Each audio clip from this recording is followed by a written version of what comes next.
Savvy Young Professional podcast. My name is Tanida Mullen, and I am super excited, as always, to be bringing you another episode of this podcast. Today, my guest is Owens. Andre is the president and CEO of CT Leadership Training and Development.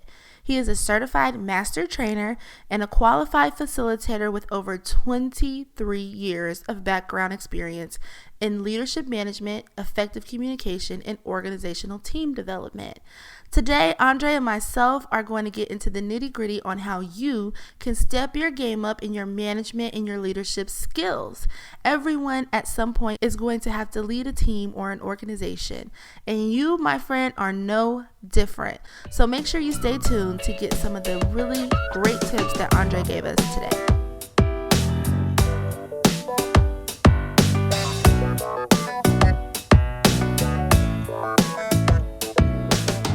Andre to the Savvy Young Professional podcast. Wow, thanks. It's a pleasure to be here. Glad I had the opportunity and the invite. Absolutely. So, I kind of give a brief introduction as I normally do, but I want you to kind of give everybody your own introduction as to who you are and what you do. Well, okay, great. My name is Andre Owens, and I am the CT Leadership Training and Development. I'm the CEO of this company. Basically, CT Leadership is a small independent company that provides or focuses on, creating customized leadership training and education. I target specific business strategies, needs such as soft skills, customer service, change management, and communication. I've gotten into this field because I have a tendency to love to help people identify their leadership traits and how they can grow and be better managers. I am a certified master trainer with a background in leadership management, effective communication, also organizational and team development. Another thing that's great about me is that I have a professional belief in the processes that help build and enable businesses and business leaders. Business leaders are important to me. I like to provide an opportunity growth. And when I say opportunity growth, I mean like how to get leaders to understand through the skills of high performance, teamwork, and leadership development. So when I mention opportunity growth, I mean, how I can get them to take advantage of training the workforce. I think that's essential in today's market and business. So I've gotten into this for the primary reason because I love to help people, identify their leadership traits. Wow, that is really a good resume right there. And you really speaking, you're speaking my language. I am a leadership junkie, absolutely love the idea of helping people get from A to B. So I just love that you have that master trainer experience. Great. And that you have a love for what you do, and I think that's great. So, the Savvy Young Professional is all about helping people level up, which is pretty much what you just said. Get to that next level professionally. It's so hard sometimes when you are, especially entry level, to get that professional development, because those opportunities sometimes are saved for some of your senior leaders. And so I pride myself on, having guests like you on the show to provide that. So today I really want to get into the idea of new management, because it seems right now that we're at a place in the workforce where we are really seeing people stay longer. And so that means that some of the young professionals are, they're not staying in the entry-level positions as long because there's so many of us. But then we're still working alongside some of the people who are more seasoned. My first question is, you talk about opportunity growth. Right. And that obviously is a big deal, especially when you're just kind of entering the workforce. So you're, maybe 5 or 6 years in.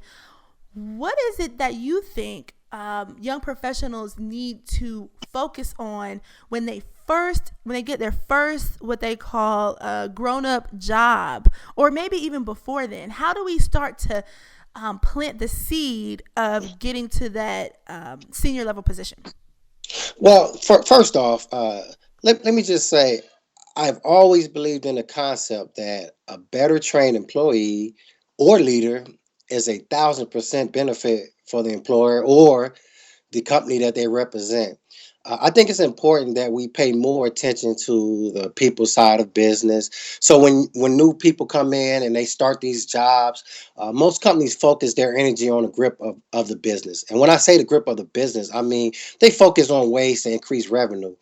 So let's face it, you can't sell a product with an unhappy salesperson. So when you bring new folks into the workforce, you have to pay more attention to them, their needs. So my company at CT Leadership, what I do is I try to be that outside resource that provides the appropriate training that will hopefully, help generate a focal point for these people to increase and have optimal performance of their staff personnel. So when you bring a new person onto your team, like you said, they come on and there's an opportunity they may not stay there long or they may leave because they're unhappy. Well, my goal is to introduce the benefits of high performance leadership and ways that today's leaders have to or would put in the way that they consider implementing a diverse generation of young leaders that work with others. If you notice, Tanida, I've been noticing that over the years that there's a generational gap in understanding what young leaders bring to the table, and we're not focused on that like we should be. So I think that's one of the products that are encouraging people not to stay at jobs long because they're not getting that attention. So I think empowering is the key. And I when I go out and I talk to different companies and organizations, I always try to encourage them to empower, to help show these young leaders ways to climb their ladder, and become more beneficial to their company. Leaders have the power to make things happen and influence the organizations. I believe. I've always believed that leaders are responsible for, let's say, all the factors such as understanding the customers, whatever your business is, the market that you get into. Leaders are responsible for developing that strategy that help those young leaders progress within that company. Um, I want companies to understand that it's the role of the current leadership to provide that vision. I think that it's important that they provide the right inspiration. I think that they should have also provide that direction to those new to attract powerful, nice, great young leaders, and to motivate them to be successful. So that goes back to what I said about the unhappy salesperson. On the people side of business, you want to make sure that you keep those individuals happy. You want to make sure that you create an environment that's going to, create a long term where that stability, where they're there a lot longer. You understand what I'm saying? Absolutely. So I hear you saying, and I think I understand what you're saying from the point of being already a person of influence. So, for instance, if you are in management or you're senior leader, these are the things that you're talking about are things that that person should be doing. I think my question is more along the line of what if I'm trying to get there? So let's say, for instance, I'm at company, you know, ABC or Okay. whatever. And I just started. Maybe I've been there for about a year, year and a half, 2 years. Went to school or have some specialized training, or maybe I just have the experience. They Right. hired me because I had the experience. Whatever the case may be, I see that this is a place that I want to stay and I want to grow. Okay. Um, how am I going to approach starting to get in that?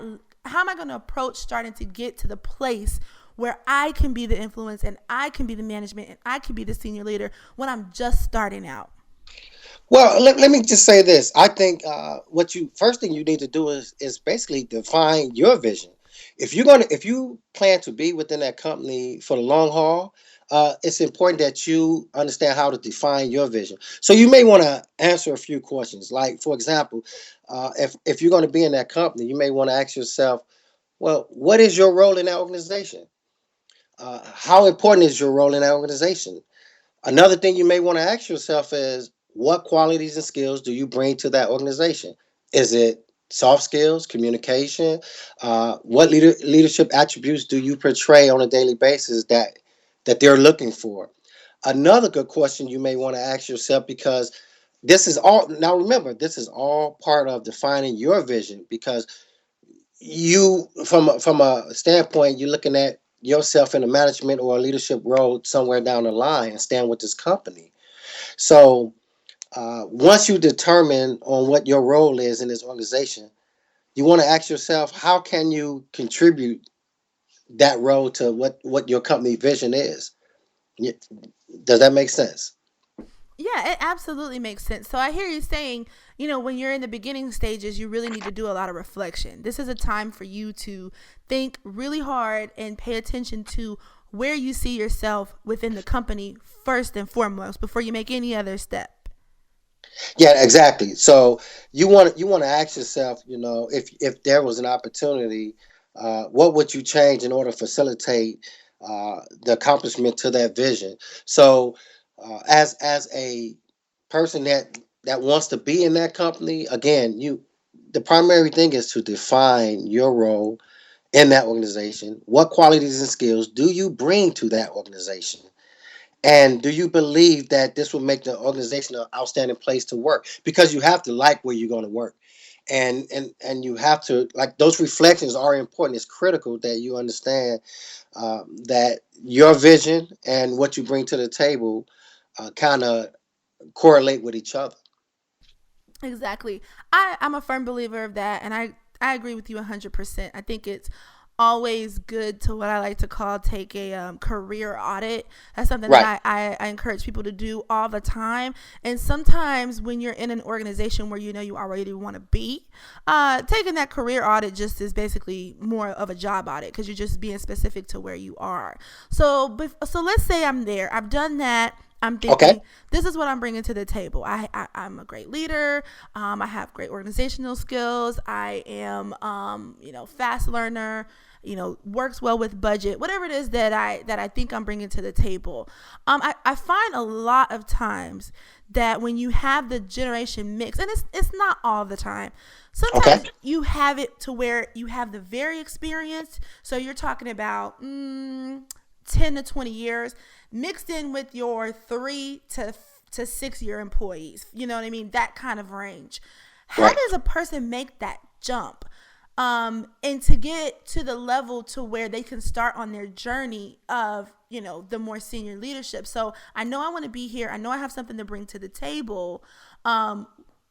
What does that look like? Because now I don't want to come off, most people, and this is what I hear when people talk to me about moving up or taking management positions, they feel like they're going to step on some of those seasoned employees' opportunities. So what are your thoughts about that? Yeah, I've seen that. I've witnessed that. I've seen where you had young individuals come into a company, high spirited, and the other generations felt somewhat threatened because they feel that, well, look, this person here brings more energy to the table. They may step on my toe or something to that nature. Well, what I say is, I've always encouraged for us to implement some type of training that identifies the generational gaps between baby boomers and Generation X and Generation Y. And so we can culturally understand each other, have a better understanding on, because for some of the young professionals today, uh, I still believe they get a bad rap. I totally believe that. People believe that when they come into a company, they've been in school, they've been to college, um, and older generations feel like, well, I think they think we owe them something, and it's a bad perception. So um, there's an assessment process that needs to take place from all angles, from each generation. So if you coming into a company, if you want to get higher on that level without stepping on anyone's toes, I think the cultural training is probably the most important thing for that company, because I've been to workshops where I put on workshops, and I had, the minute I bring in the conversation of a younger generation, And I've noticed that the older employees in that company, I start noticing expressions on their faces like, oh, well, I know exactly what you're talking about, Andre. But obviously they don't. I mean, it's already a bad perception that's on the younger generation. So Mm-hmm. my advice to you is to continue on that road, understanding that company vision, understanding what you bring to that table, and how valuable that you are an asset to that company. If you pay more attention to the adheres or the sidebars of the ones that are older, those are barriers. Those are, I consider those to be constraints, and they're going to hold you back. So you're going to have to understand how to overcome those barriers.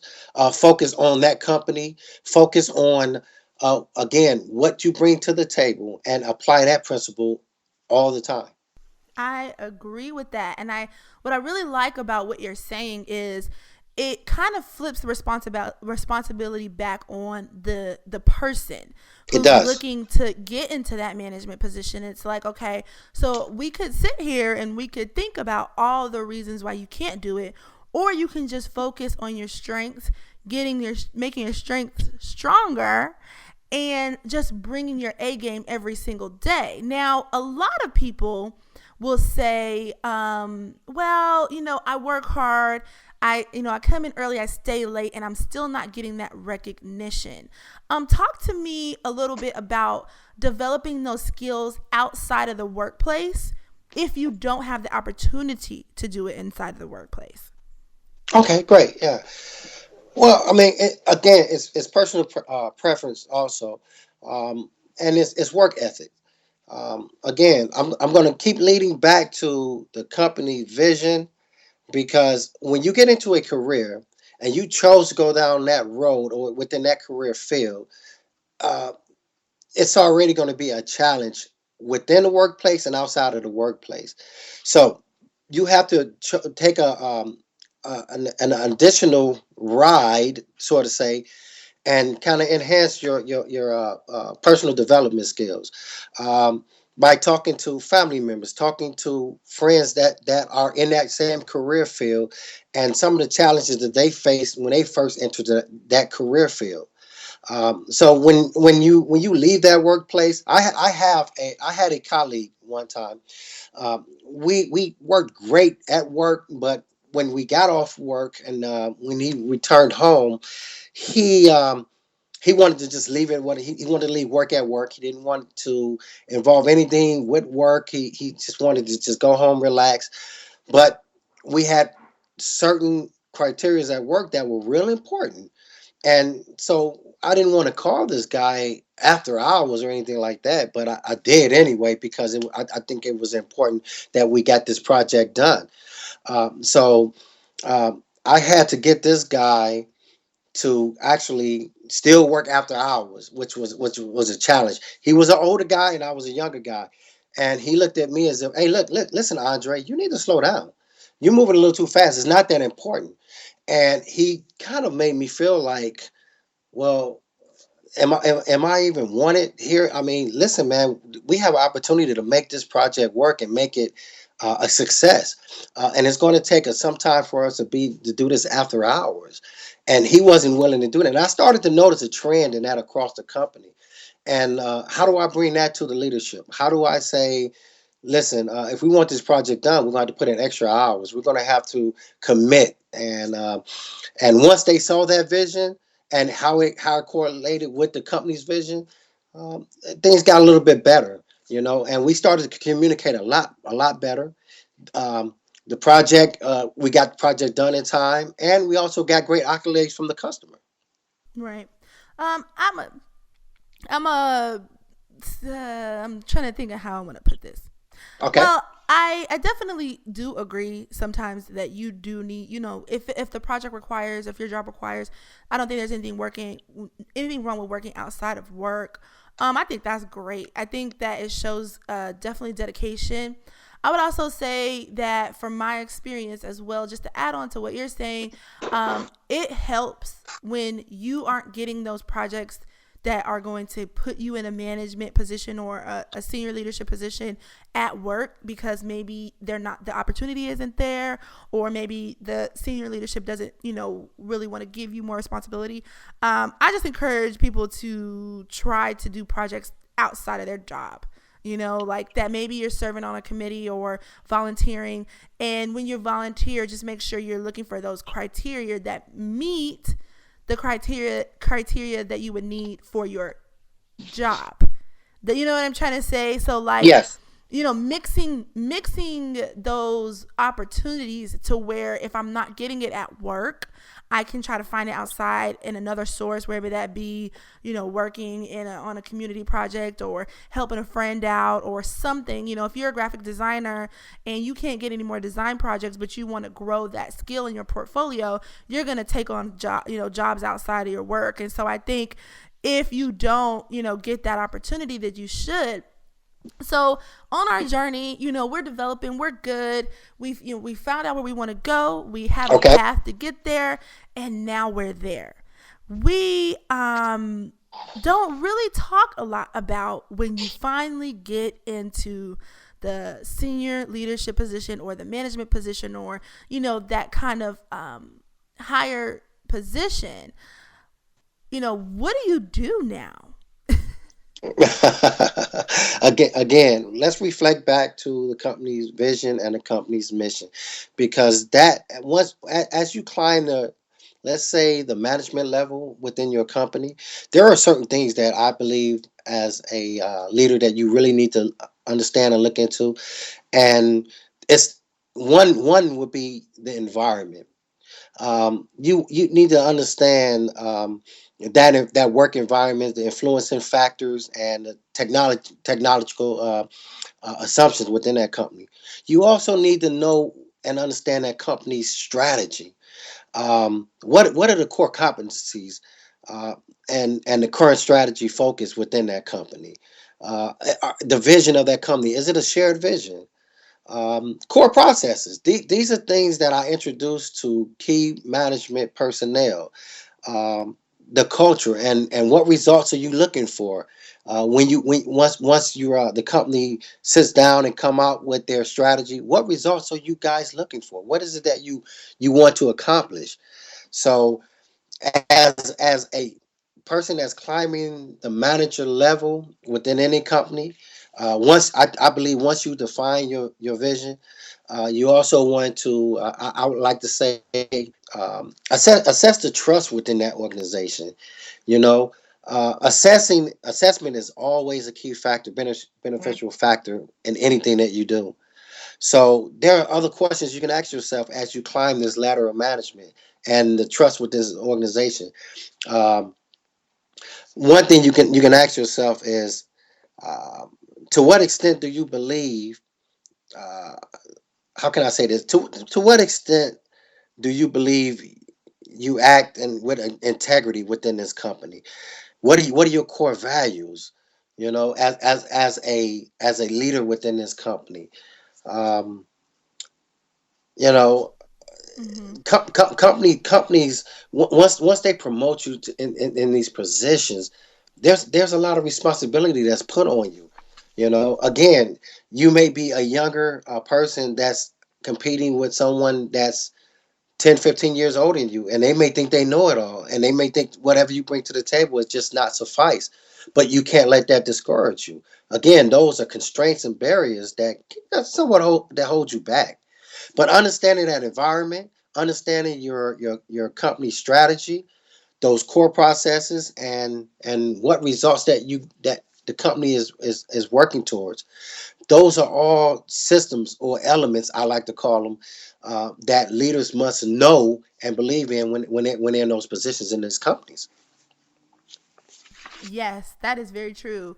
And what it sounds like you're saying is, when you take the assessment when you first get into management, so you're talking about looking at the company, their environment, their culture, the strategy, Yes, some of those yes, processes, you kind of have to flip it, that whole thing back on yourself too. What kind of culture are you bringing to the position? What are some of your strategies as a professional? Like, are you an early bird? Are you, do you work better under pressure? What are some of your processes that you have to have in order to get things off your desk or to work well with groups or whatever it is? And I really love that advice, Andre, because I think when we get into positions where we have more responsibility, we tend to focus so much on the actual task at hand and the company and what they want, that we forget to kind right. of check and balance our own processes and our own culture. And that's how I think you end up with kind of the people who kind of started out excited and happy, and then they end up like, this kind of like grumpy, really Correct. just over exerted professional, because for everything that you do for your job, you have to do for yourself. It's output, but it's input, And so I really love that piece of advice, and it's kind of leading to me to my next question. When it comes to management, and when it comes to getting to the level of, the next level of your job or responsibility, or maybe if you're pivoting to a higher position, where do you think that people miss the mark on this? Give me 3 things that you see that are, I don't like to say weaknesses, but I'll frame it a little bit different and say areas of opportunity. Where's an area of opportunity here that you see sometimes maybe people might be missing? Now, when you say where people may be missing, um, well, number one is we tend to uh, not empower. One mistake we make is, and again, my business is to get companies to transform from the traditional way to more of an empowering.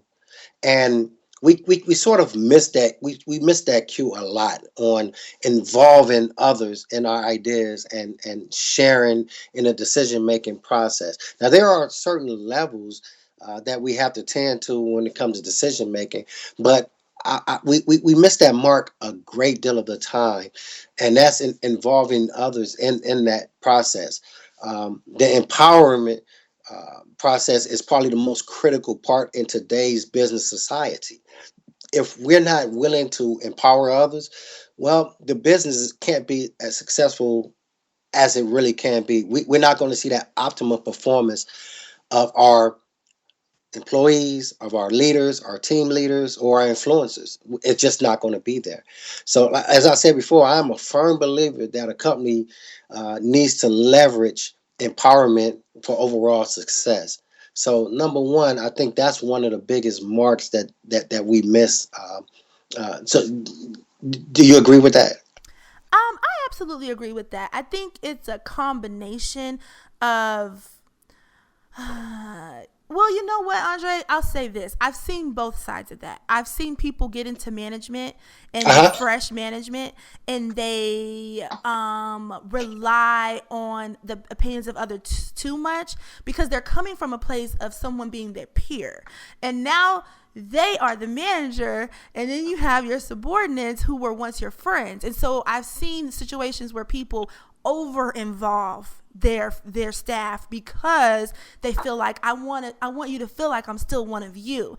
Then I've also seen the other side where you're talking about, where it's like, okay, I'm moving up and now I'm overdoing it. I'm just like, I don't know you. We never met. I am your manager now. Don't talk to me like that. No, I don't want your ideas. Meanwhile, 2 weeks ago, you were one of the people in the break room going back and forth and, talking about all the things you would do if you were the manager. And you were in a more like group setting and inclusive because you were a peer. So I've seen both. I think there's definitely a mix that you have to have. Like, you can't go to one extreme or the next. You really, and I think in order for you to get that good mix, you have to go, and it goes back to what you said earlier. You have to know what you're bringing to the table kind of a little bit the direction of the you're going, what the company wants. Once you get that mix going, you'll know how much to include, how much to exclude, and how to kind of build your management style, and it'll come a little bit natural. But I've seen both, and I think when you're a new manager, you have to really focus on the perfect mix. And it's not Yeah, gonna be exactly. perfect, but you know. Exactly. And another point is we don't understand as new leaders how strong is our organization as far as strong points and weak points. When I say strong, I mean do the organization have appropriate systems in place to help mentor and train you to help you climb that management level? And are you the skillful employee that you believe yourself to be? Uh, do you have those skill sets? And is there a solid infrastructure within that company that supports you as a new manager or leader within that company climbing that ladder? And then you also have to look at some of the weak sides of the company, because I've witnessed a lot of companies that had lack the leadership, the potential leadership that it needs to see to build a potential great company. I've seen companies that miss the mark on training opportunities. Again, like I said, I think a better trained employee is 1,000% benefit to that company that they represent. Um, Another mark that the companies miss is the communication. How well and diverse are you guys communicating between the upper and lower management?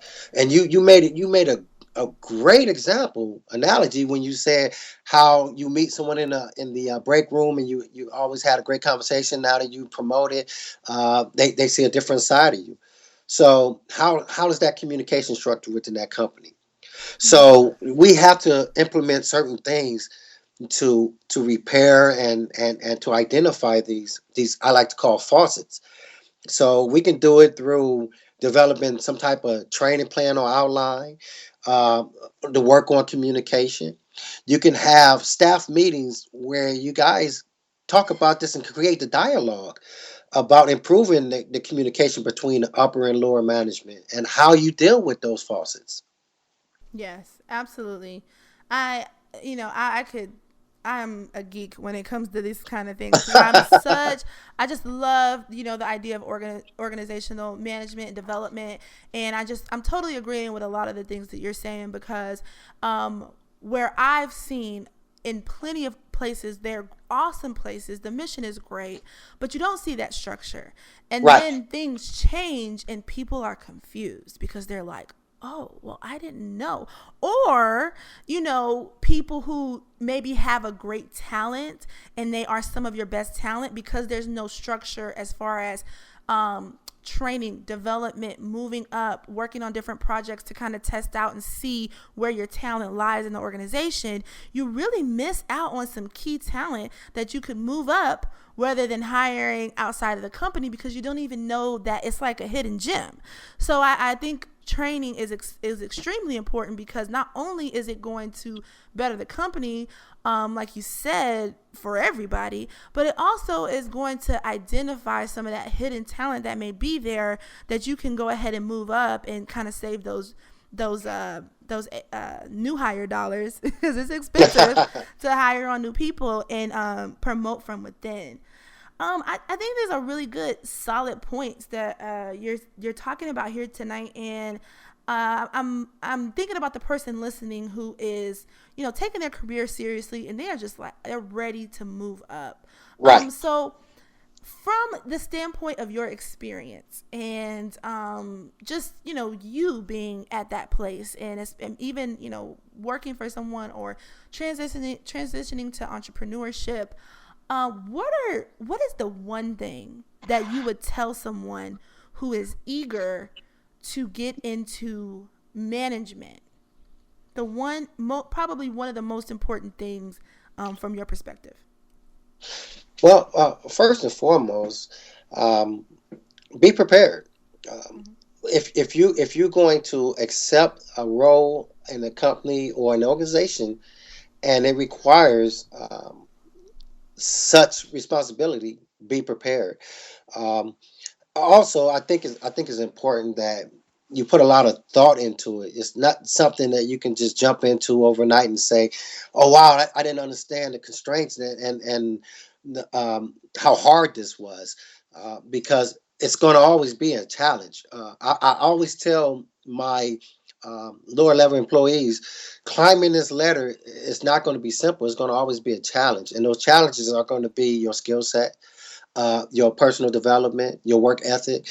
These are things that are critical and important when you climb this ladder, and understanding what this company represents and who we are as a company, because that's valuable to our customers. And so, before you jump into something like that, I just like to tell everyone: be prepared. Always talk to folks that's been in that career for an avid amount of time. Have dialogue, have conversations, and ask those important questions. Um, how long did it take you to get to where you are, and what are some of the obstacles that you were confronted with along the way? And this is valuable information that can help you. You know, again, I try to get people to understand coming from a traditional form of leadership to a more empowering leadership. So some of the older generational leaders are, I like to consider them as a gatekeeper. I don't want to give you that share that information with you, but as jumping into a career and where there's a great chance that you're going to be in that management or that leader position, is very critical that you prepare. Yes, that's really solid advice, Andre. I could not have said that better myself. And there's so many ways to prepare, especially when you're talking about social media. You are going to run across a lot of people who want to keep those secrets, and they don't want to tell you too much. But you are, if you keep digging, you'll find some people who will share so much with you. And if you can't find someone in your immediate network, um, you know, go online. I can tell you plenty of times in my stage of trying to find out more about an industry that I want to break into. I saw people that maybe I saw speak somewhere, or I read about online, and I just emailed them and I said, hey, look, I'm looking to get into this field. What can you tell me about it? And to be honest with you, Andre, even including yourself, you would be surprised how many people, if you reach out to them in a simple email, even if they never met you, will help you or tell you at least the basics. So I just think that's solid advice. And we're wrapping up a little bit on the podcast. And I like to ask my guests this question from time to time. And it kind of gets them thinking. I hope I don't catch you off guard. But um, what would you tell yourself, your younger self, 10 years ago, or basically, if you knew then what you know now, what would you have done different, or what would you have told yourself back then? Well, growing up, I've always had that entrepreneur type of mindset. I've always wanted to be important in society, and I've always wanted to be a business owner. Um, had I known, someone sat down and mentored me, I would probably done some things differently, like started school a lot earlier. I started school kind of late, but I have accomplished the degree program with the Six Sigma and project management. But those are things I probably would have started earlier in the stages. Um, but I definitely would have been more involved in a lot of outside resources. I would have been more involved with different local nonprofit organizations, learning the business. I probably would have been more part of, how can I say, um, I probably would have just, um, I want to say, did some type of individual internship with local businesses and organizations and asked the right questions. Those are the things that, I had friends and family that had owned their own business, but I never asked the right questions. I never got involved in saying, well, how do I get from point A to point B? And what advice do you have? I kind of took it out on my own. And as I learned the processes through school and business management, And then I took that and I implemented it into starting a business. But had I had the opportunity to actually ask the right questions, I would have done that a lot differently, I love that advice. So, though. Okay. savvy and professionals, if you're out there, take that advice now, especially if you are just starting out. Ask those questions, dig in there. No one's going to bite you. You might get a few no's, but you're going to get that yes. And that yes is so valuable when you get the chance to sit down with that person and, ask them questions or work alongside them. It makes a world of difference. And so I appreciate you sharing that with us. Where can people find you? Now that they know who you are and they want to know more about CT leadership, how can they find you? Well, I'm also on the social media. You can identify my company on Facebook at CT Leadership. I'm also on Twitter at CT Leadership One. We have a phenomenal website, ctleadership.com. And any informational questions, I have an outlet where I always respond within time, as fast as I can, to folks, organizations that have questions or want to know more about workshops and leadership development. And I try to be available at their expense. Great. Well, thank you so much, Andre, for joining me on the Savvy and Professional podcast. I really appreciate it. Well, thanks a lot, and I would love to come back on again and entertain. Absolutely.